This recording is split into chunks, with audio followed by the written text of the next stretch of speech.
का सार्क सम्मेलन नेपाल के काठमांडू में कल से शुरू होगा, लेकिन सार्क के अहम मुद्दों से इतर हिंदुस्तान पाकिस्तान में इस बात पर चर्चा गर्म है कि क्या 26/11 की बरसी पर पाकिस्तानी प्रधानमंत्री नवाज शरीफ से मिलेंगे प्रधानमंत्री मोदी, और कश्मीर पर नवाज के अड़ियल रुख के बाद पाकिस्तान से क्यों बात करे हिंदुस्तान। इन्हीं सवालों पर आज भारत पाकिस्तान के बीच 3 देशों से होगी बड़ी बहस। लाइव आगे बढ़े हेडलाइंस के साथ।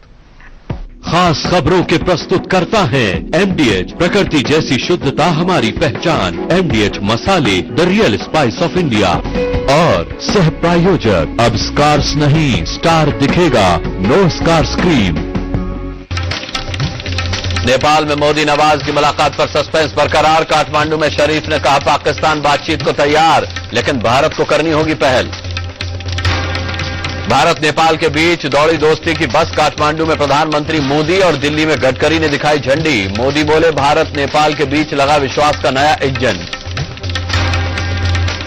पहले चरण में जम्मू कश्मीर में बम्पर वोटिंग, 15 सीटों पर रिकॉर्ड 70% मतदान। झारखंड में भी दिखा जबरदस्त उत्साह, 13 सीटों पर 62% लोगों ने डाले वोट। झारखंड के चाईबासा में हिसाब मांगने वालों पर बरसे मोदी, कहा 60 साल तक देश को लूटने वाले 6 महीने में पूछ रहे हैं सवाल। बीजेपी के लिए मांगा पूर्ण बहुमत का आशीर्वाद। काले धन पर संसद में जबरदस्त बवाल। टीएमसी सांसदों ने सदन के अंदर लहराए काले छाते, सरकार पर लगाया देश को गुमराह करने का आरोप। और पूर्व प्रधानमंत्री तक पहुंच सकती है कोयला घोटाले की आंच। पटियाला हाउस कोर्ट ने सीबीआई से पूछा मनमोहन सिंह से क्यों नहीं हुई पूछताछ।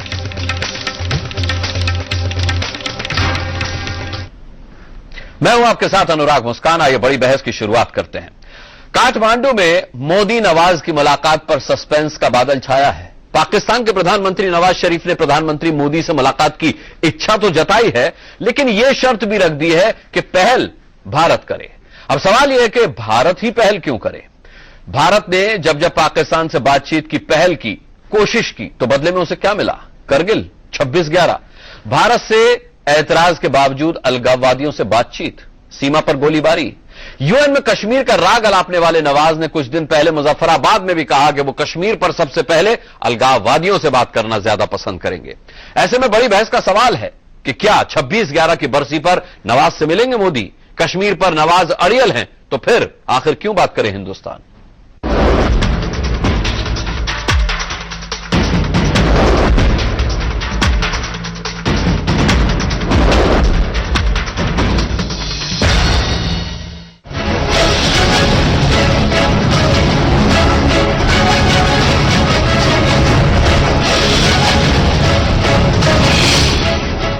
अब इसे इत्तेफाक कहें या कुछ और, एक तरफ जब हिंदुस्तान कल मुंबई हमले की 6ठी बरसी मना रहा होगा, तो ठीक उसी वक्त नेपाल में प्रधानमंत्री नरेंद्र मोदी और पाकिस्तान के प्रधानमंत्री नवाज शरीफ सार्क सम्मेलन में हिस्सा लेने के लिए एक ही छत के नीचे अगल बगल बैठे होंगे। लेकिन दोनों में कुछ बात भी होगी। इस पर सस्पेंस के बादल 2 दिन से छाए हुए हैं। हिंदुस्तान पाकिस्तान की बातचीत के बारे में क्या? No comment. मैं चर्चा हो रही है। कोई बात आपने यदि मुलाकात हो मैं खुश होगा, क्योंकि मैं हमेशा इसके पक्ष में रहा हूँ कि निरंतर बातचीत, निरंतर मुज़ाकरात पाकिस्तान से होनी चाहिए। पाकिस्तान के राष्ट्रीय सुरक्षा सलाहकार सरताज अजीज ने सार्क सम्मेलन से ठीक पहले विदेश मंत्री सुषमा स्वराज से 5 मिनट की मुलाकात भी की। कयास तब भी लगाए गए कि शायद इस बैठक के बाद मोदी नवाज की मुलाकात का रास्ता साफ हो जाए, लेकिन ऐसी कुछ खबर आई नहीं। उल्टे एक दिन पहले ये कहकर गेंद जरूर भारत के पाले में डाल दी कि अगर सुषमा स्वराज कहेंगी तो मोदी से मुलाकात के बारे में सोचेगा Pakistan. Meeting, will you have a talk on the sideline with Mrs. Sushma Swaraj tomorrow? If she requests, I will. So we are just expecting, and if they want, we just facilitate and create the situation to have the dialogue. ऐसे में बड़ा सवाल ये है कि क्या 26/11 की बरसी पर नवाज से मिलेंगे प्रधानमंत्री मोदी, और सवाल ये भी है कि क्या हर बार हिंदुस्तान ही करता रहे दोस्ती की पहल। नरेंद्र मोदी ने जब मई में देश की कमान संभाली थी, तो शपथ ग्रहण समारोह के दौरान गर्मजोशी के साथ सार्क देशों के नेताओं का स्वागत किया था। पाकिस्तानी प्रधानमंत्री नवाज शरीफ और मोदी की मुलाकातों से दोनों मुल्कों की अवामों ने रिश्तों की नई गर्माहट महसूस की थी।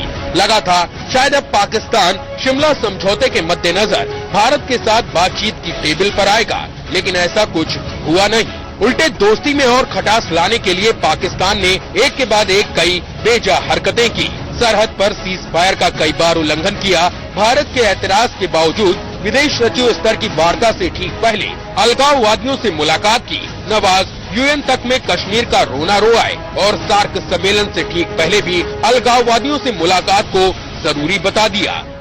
भारत के साथ मुज़ाकरात में पेशरफ से पहले कश्मीरी रहनुमाओं से मशवरा करने का फैसला किया है। We send our foreign secretary there, but then you must decide whether to speak to our foreign secretary or to speak to those who want to break India. हालांकि सार्क सम्मेलन से ठीक पहले नवाज शरीफ ने भारत से बातचीत की इच्छा जताई, लेकिन यहाँ भी शर्त रख दी कि पहल करे भारत सरकार। ऐसे में बड़ा सवाल ये भी है कि जब नवाज शरीफ ने कश्मीर पर अड़ियल रुख अपना रखा है, तो फिर पाकिस्तान से क्यों बात करे हिंदुस्तान। काठमांडू से शीतल राजपूत के साथ ब्यूरो रिपोर्ट, इंडिया न्यूज। चलिए बड़ी बहस शुरू करते हैं। 3 देश हमने इसलिए कहा क्योंकि आज बड़ी बहस में शामिल होंगे। हमारे साथ काठमांडू से शीतल राजपूत जुड़ेंगी, हम उनसे बात करेंगे। हिंदुस्तान से एक अच्छा खासा पैनल हमारे साथ यहाँ स्टूडियो में मौजूद है और साथ ही पाकिस्तान से दिन न्यूज भी कुछ ही देर में हमारे साथ जुड़ेगा। वहां पीजे मीर जो उनके होस्ट हैं, उनके साथ उनके गेस्ट होंगे। हम चर्चा करेंगे उनसे भी इस मसले पर, लेकिन सबसे पहले शीतल राजपूत मैं आपसे जानना चाहूंगा कि अब तक हम ये कह रहे हैं कि दोनों देशों के प्रधानमंत्रियों की मुलाकात में सस्पेंस बरकरार है, पर मुझे नहीं लगता इसमें कोई सस्पेंस है। अगर नवाज शरीफ ये कह रहे हैं कि वो बात करना चाहते हैं और पहल भारत करे, तो शायद अब इसमें कोई सस्पेंस रह नहीं जाता, शायद ही मुलाकात नहीं होगी।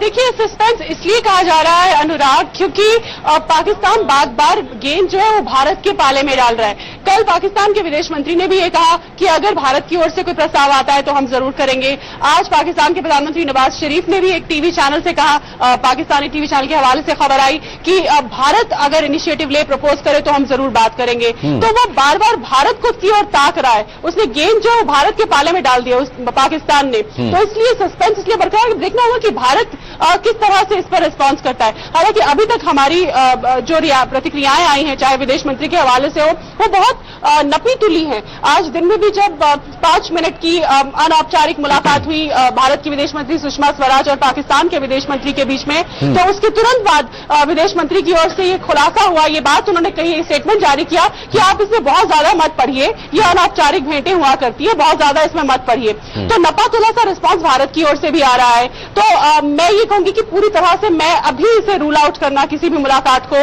अभी सही नहीं होगा। हम इसे अभी रूल आउट नहीं कर सकते। अनौपचारिक तो ठीक है कि भाई आमने सामने पड़ गए तो हाथ मिला लिया। शीतल, मैं समझ रहा हूं आपकी बात, क्योंकि आप सस्पेंस बने रहने देना चाहती है, क्योंकि अनौपचारिक मुलाकात कब कहां कैसे हो जाए ये न आप जानती हैं न कोई जानता है। लेकिन विजय जौली साहब, औपचारिक मुलाकात की कोई गुंजाइश है क्या?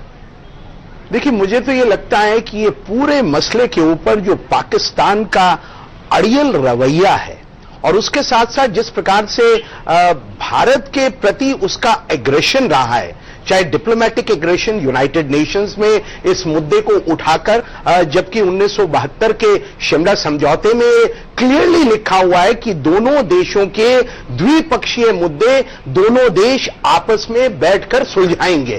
और इस मुद्दे के ऊपर जिस प्रकार से बार बार भारतीय सीमाओं के ऊपर निहत्थे हमारे सिविलियंस के ऊपर सीज फायर वॉयलेशंस कर कर हमारे लोगों को मारने की चेष्टा की गई, और जिस प्रकार से एक an element of unpeaceful environment existing on the Indo Pak border के नाम के ऊपर यूनाइटेड नेशंस के ऊपर इस मुद्दे को नवाज शरीफ लेकर गए, ये सबसे ज्यादा भ्रामक है, ये सबसे ज्यादा कंडेमनेबल है, और ये सबसे ज्यादा भारत और पाकिस्तान के बीच में अच्छे द्विपक्षीय शांतिपूर्ण समझौतों के आड़े आ रहा है। जी, आड़े आ रहा है, ठीक बात है।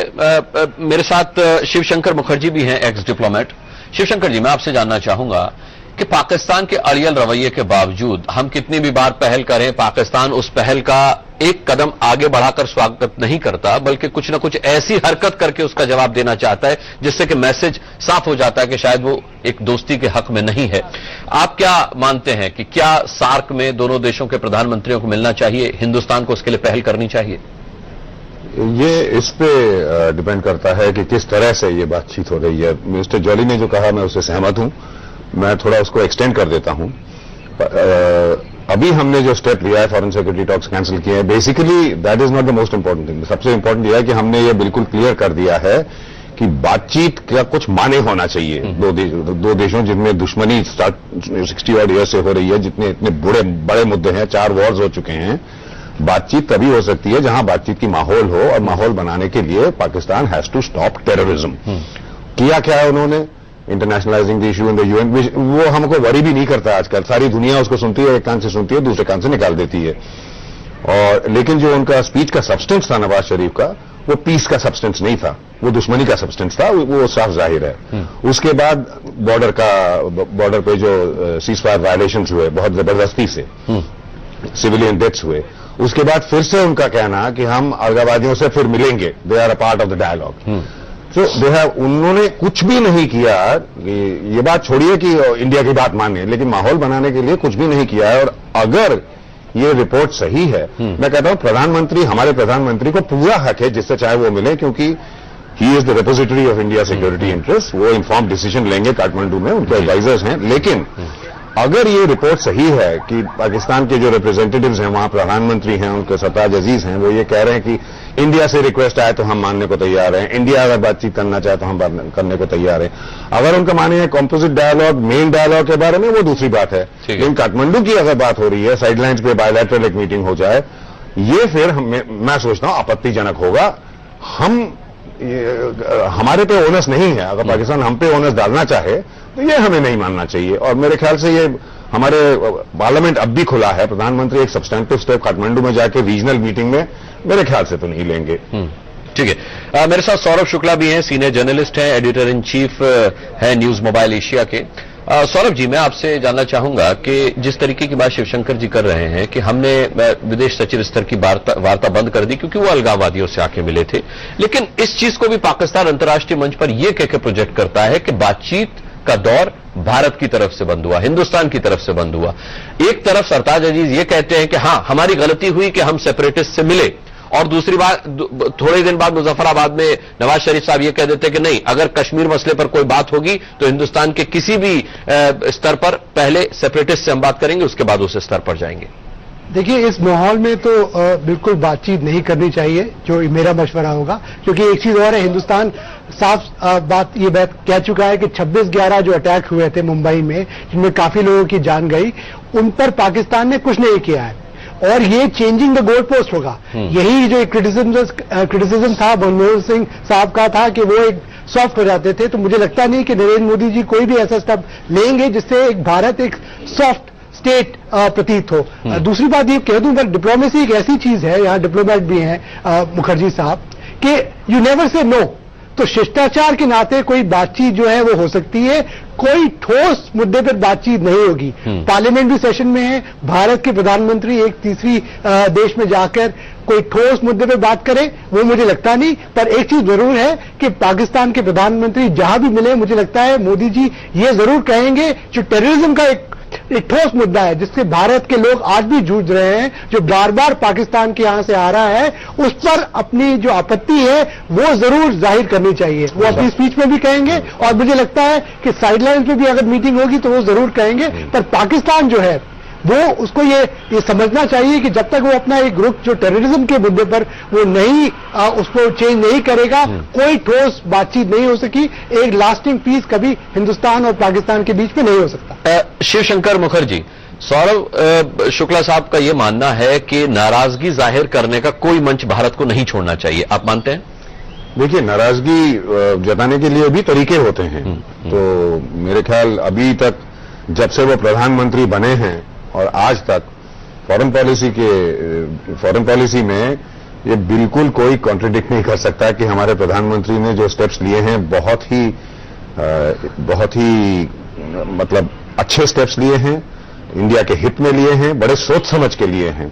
इंटायर स्टेट ऑफ विजिट्स, उनके जो अप्रोचेस हैं नेबरहुड में, समिट्स में वगैरह, तो इसमें एक जो प्लान दिखता है ये बहुत ही जैसे मेरे एक फॉर्मर एम्बेसडर ने बोला, शंकर बाजवा ने, कि shown an extraordinary flair for foreign policy.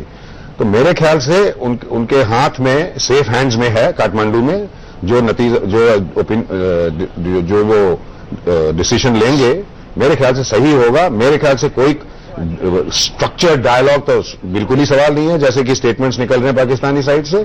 और रही बात रिट्रीट में, आपस में हेड्स ऑफ स्टेट बिना एड्स के मिलते हैं, दो चार बातें होती हैं, अगर कोई क्राइसिस हो रहा हो तो सभी जुटते हैं उस बात में, क्राइसिस नहीं होता है तो एक्सचेंज ऑफ व्यूज होती हैं दो चार बातों पे, उसमें कोई हानि नहीं है।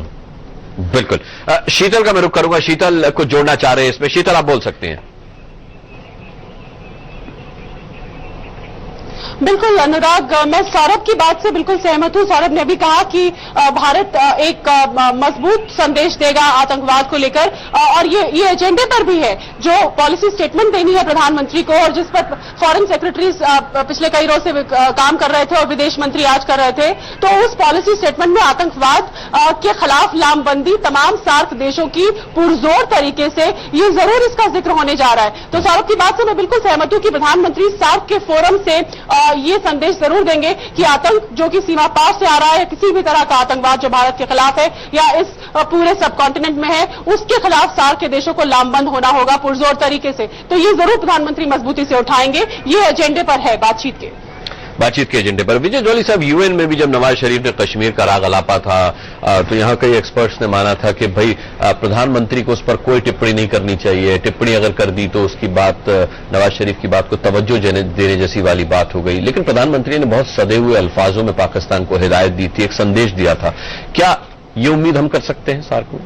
देखिए, प्रधानमंत्री नरेंद्र मोदी जी ने, और जो अभी हमारे सीजन डिप्लोमैट इस पैनल डिस्कशन में बैठे, मैं उनकी बात से पूरी तरह से सहमत हूं कि जिस प्रकार से प्रधानमंत्री नरेंद्र मोदी जी ने भारत की विदेश नीति के ऊपर सरकार को कंडक्ट किया है, चाहे वो नेगोशिएशंस में हो, चाहे समिट लेवल की डिस्कशंस में हो, उनसे ये बिल्कुल साफ दिखता है। हमने खुशी के आलम में सार्क देशों के प्रतिनिधियों को, उनके राष्ट्राध्यक्षों को, प्रधानमंत्री की और जो वोट टेकिंग सेरेमनी थी उसमें 26 मई को भारत आमंत्रित किया और सब लोग आए। लेकिन इसके बाद जिस प्रकार से पाकिस्तान ने अपना अड़ियल रुख अख्तियार करते हुए, और पाकिस्तान के विदेश जो मंत्रालय है उसने अगस्त में कहा Pakistan is not subservient to India.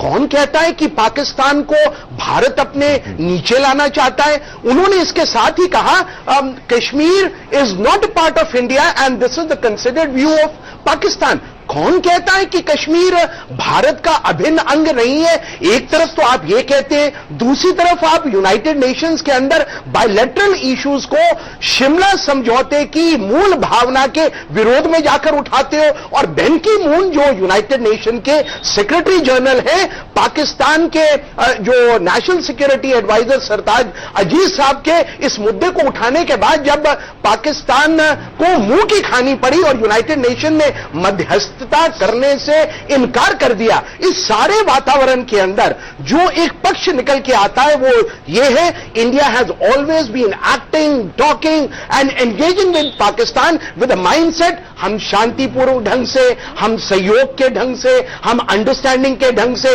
Pakistan के साथ बर्ताव करेंगे। लेकिन पाकिस्तान का अड़ियल रुख टेररिज्म को बढ़ावा देना, सीज फॉर वायलेशन करना, इंटरनेशनलाइज इशू भारत और पाकिस्तान के मुद्दों को करना, ये पाकिस्तान की नीयत में हमें खोट लगता है। आइए, दिल खोल के आइए, बात करिए, दिल खोल के बात करिए। ऐसा नहीं होगा कि आपके बगल में तो कुरान होगा और हाथ में आपके छुरी होगी। हम कुरान और गीता का उसी प्रकार से सम्मान करेंगे जिस हाथ से हाथ मिलाया जाएगा, और अंडरस्टैंडिंग के आधार के ऊपर दोनों देशों के अंदर जो ये जो टेरर मॉड्यूल्स उत्पन्न हो रहे हैं, इनको डिसमेंटल करने की प्रक्रिया में एक मीनिंगफुल डायलॉग दोनों देशों के बीच में होने की आज सख्त आवश्यकता है। बिल्कुल। शीतल, मैं आपसे जानना चाहूंगा कि नेपाल में जो बसे भारतीय हैं वो किस तरीके से सोचते हैं दोनों देशों के रिलेशनशिप को लेकर के, क्योंकि चाहे वो नकली नोटों का मामला हो, चाहे हथियारों की खेप का मामला हो, चाहे ड्रग्स की तस्करी का मामला हो, नेपाल को एक जरिया बनाया है पाकिस्तान ने, नेपाल को एक रास्ता बनाया है पाकिस्तान ने। तो नेपाल के लोग क्या सोचते हैं, किस तरीके से सोचते हैं इस रिलेशनशिप को लेकर के? देखिए, नेपाल में जो बसे हुए भारतीय हैं, भारतीय मूल के जो लोग यहाँ रहते हैं, हमने उनसे बातचीत की अलग अलग जगहों पर और उनसे ये जानने की कोशिश की कि वो क्या चाहते हैं। क्या यहाँ पे काठमांडू में, उनके शहर में पाकिस्तान और भारत के प्रधानमंत्री इनको मिलना चाहिए कि नहीं मिलना चाहिए? खासतौर से हाल के दिनों में जो पाकिस्तान ने हरकतें की है, नापाक हरकतें, और जिस तरह की बयानबाजी हमने पाकिस्तान की हुकूमत की तरफ से सुनी है, तो लोगों का ये कहना था कि पाकिस्तान की हरकतें नापाक जरूर हैं, लेकिन बातचीत खत्म करने से, बातचीत रोकने से कोई मसला हल नहीं होगा। सरप्राइजिंगली ये यहाँ पे लोगों का मत था कि बातचीत होनी चाहिए। और जो यहाँ की सरकार है, नेपाल की सरकार है, नेपाल के विदेश मंत्री ने इनफैक्ट कल ये बयान दिया कि हम चाहते हैं कि सार्क के फोरम में दोनों जो प्रधानमंत्री हैं वो मिले, दोनों देशों के बीच में जो कड़वाहट है उसको दूर करने की कोई शुरुआत हो, और नेपाल इसका इनिशिएटिव ले सकता है और लेना चाहता है। ये बयान नेपाल के जो विदेश मंत्री हैं महेंद्र पांडे, उनकी ओर से कल आया है। तो यहाँ पर लोगों का ये मानना है कि भारत और पाकिस्तान के प्रधानमंत्रियों को जरूर मिलना चाहिए। औपचारिक तौर पर अगर नहीं भी, एक स्ट्रक्चर्ड तरीके से कोई डायलॉग अगर नहीं भी, तो कम से कम अनौपचारिक तरीके से बैठकर थोड़ी सी बातचीत जरूर करनी चाहिए, ताकि आगे के लिए रास्ता जो हो वो साफ हो सके, और नेपाल उसके लिए मध्यस्थता करने को तैयार है। शिवशंकर मुखर्जी जी, अब देखा आपने कि लोग साफ तौर पर अपनी राय ये रखते हैं कि बातचीत अगर बंद कर देंगे तो बातचीत बिगड़ेगी, बातचीत करेंगे तो बातचीत बनेगी। सवाल यह है कि अगर पाकिस्तान कह रहा है कि हम तैयार है, पहल भारत को करनी है, और अगर भारत भी पहल नहीं करता तो बातचीत बंद। ये इनकम्प्लीट स्टेटमेंट है। बातचीत की बुनियाद दोनों साइड रखते हैं, लेकिन कंडीशन ये लगा देते हैं कि दूसरा साइड शुरू करे। हमारा देखिए, सारी दुनिया को ये पता है कि इसमें दोष किसका है। एक तरफ का दोष है, ये मान के चलना पड़ेगा, भारत का दोष नहीं है। टेररिज्म का दोष पाकिस्तान का है। सीजफायर वायलेशंस के दोष, ये मुंबई से लेके पार्लियामेंट पे अटैक से लेके नॉन स्टेट एक्टर्स का यूज करना से लेके अब कितने और सबूत मांगेंगे। यूनाइटेड नेशंस ने नाम लेकर सैंक्शंस लगाए हैं उनके टेररिस्ट आउटफिट्स पे। यूनाइटेड स्टेट्स जो उनका नॉन नेटो एलाय है, नाम लेके अभी ज्वाइंट स्टेटमेंट में दाऊद इब्राहिम का नाम, लश्कर-ए-तोयबा का नाम, उनके लीडर का नाम, $10 मिलियन उनके सर के ऊपर बाउंटी लगाने का, फिर भी उनसे थोड़ा रिश्ता वो रखते हैं क्योंकि अफगानिस्तान की जो सिचुएशन है उसमें पाकिस्तान की उन्हें जरूरत है। तो ये सब के बाद बातचीत जरूर, बातचीत को कौन कहता है कि बातचीत के बिना कुछ हल हो सकता है? नहीं हो सकता। लेकिन बातचीत करने, अगर बातचीत के एंड में कोई मीनिंग हो तो बातचीत का एक माहौल बनना चाहिए। आप एक तरफ पाकिस्तान तो नहीं बना ना, मुजफ्फराबाद में नवाज शरीफ ने कह दिया कि हम सेपरेटिस्ट से मिलेंगे, तो बातचीत का माहौल कैसे बनेगा मुखर्जी साहब? ये तो पाकिस्तान की तरफ से पहल ही नहीं हो रही इस बात की, तो वो तो फिर हमें उसका इंतजार करना पड़ेगा। ये बहुत आसान मामला नहीं है। ये 60-70 साल से जो मामला चल रहा है, जितने लोग मर चुके हैं, 4 वॉर्स हो चुके हैं, हमें सब्र से करना पड़ेगा, दृढ़ता से करना पड़ेगा। ये जैसे प्रीवियस गवर्नमेंट में हर एक अपना सॉफ्ट इमेज दिखाया कि हमारे पर टेररिज्म होने के पश्चात भी क्रिकेट मैच में आप इनविटेशन दे रहे हैं, वाजवान का खाना खिला रहे हैं, आप राजस्थान में डिनर डिप्लोमेसी कर रहे हैं। ये पाकिस्तान के बिहेवियर के साथ नहीं लगना चाहिए। अगर इसमें टाइम लगे, इसमें मुश्किलें हो, किसने कहा है कि ये मुद्दा मुश्किल नहीं है? ये मुश्किल का सामना करना पड़ेगा। और बातचीत, सिर्फ बातचीत के लिए ये अब सिचुएशन आगे बढ़ गया। जैसे मणिशंकर अय्यर बार बार कहते हैं, मेरे को भी बहुत बार कह चुके हैं, अनइंटरप्टेड एंड अनइंटरप्टेबल डायलॉग। ये बोलने के लिए तो अच्छा है, it's an ideal situation, but how can you have an uninterrupted and uninterruptible dialogue with a country that has uninterrupted and uninterruptible hostility towards you? ठीक बात है। सौरभ शुक्ला जी, सवाल ये उठता है कि अगर शिवशंकर मुखर्जी जी मानते हैं कि 60-70 सालों से मामला चला आ रहा है तो ये इतना आसान नहीं है। मैं कहता हूं कि हिंदुस्तान की तरफ से हमेशा ये अप्रोच रही है कि वाकई में ये बहुत आसान है। अगर पाकिस्तान आतंकवाद छोड़ दे, आतंकवाद को पनाह देना छोड़ दे, तब ये बहुत आसान हो जाता है कि दोनों देशों के बीच एक डायलॉग हो और संबंध सुधर जाए। अगर ये मुश्किल है इतना, तो फिर ये मुश्किलें पाकिस्तान की ही तरफ से तो खड़ी की जा रही हैं। बिल्कुल। देखिए, जाहिर बात है कि देखिए, पाकिस्तान हमेशा एक कश्मीर का राज रखता है। आज आप देखें कि कश्मीरी जो लोग हैं उन्होंने अगेन एक 70% जो ये पोलिंग परसेंटेज हुई है उन्होंने रिपोज कर दिया है हिंदुस्तानी डेमोक्रेसी और हिंदुस्तानी इलेक्शंस में। उन्होंने एक बिल्कुल ये विश्वास मत अपना दे दिया और सारे विश्व को ये देख रहा है। पाकिस्तान को ये बात समझनी चाहिए कि वो अगर अपना एक बार आईना उठाकर अपना देखें कि वहां जो कश्मीर है उनमें क्या हालत है। उनको जो अपनी जो चीजें हैं वो हिंदुस्तान के साथ बातचीत करके उनसे वहां वाले कश्मीर की बात करें तो वो यहाँ वाले कश्मीर की बात करने लगते हैं। जब मैं पाकिस्तान जाता हूं वहां की हालत देखकर मुझे लगता है कि उनको कई चीजें ऐसी हैं कि हिंदुस्तान से सीख लेनी चाहिए और हिंदुस्तान के साथ अच्छी बातचीत कर और उसके साथ कोऑपरेशन कर अपने देश की हालत सुधारनी चाहिए। ये नहीं कि टेररिज्म के लिए एक जो स्टेट पॉलिसी है जो एक इंस्ट्रूमेंट की तरह उनको पाकिस्तानी आर्मी और पाकिस्तान के जो कुछ बाशिंदे फिर इस पे सौरभ जी वो ये कह देते हैं ना कि हमारी स्टेट पॉलिसी आप टेररिज्म को बता रहे लेकिन सबसे ज्यादा हम ही टेररिज्म से परेशान है, तो ये हमारी स्टेट पॉलिसी होती तो हम ही क्यों मर रहे थे। ठीक है, मैं लौटूंगा इस डिबेट में वापस। हमारे साथ काठमांडू से शीतल बनी रहेंगी, स्टूडियो से तमाम गेस्ट मेरे साथ हैं और जब हम ब्रेक के बाद लौटेंगे तो पाकिस्तान भी हमारे साथ जुड़ेगा। दिन न्यूज लाहौर से हमारे साथ होगा इस डिबेट में। एक छोटे से ब्रेक के बाद लौट रहे हैं।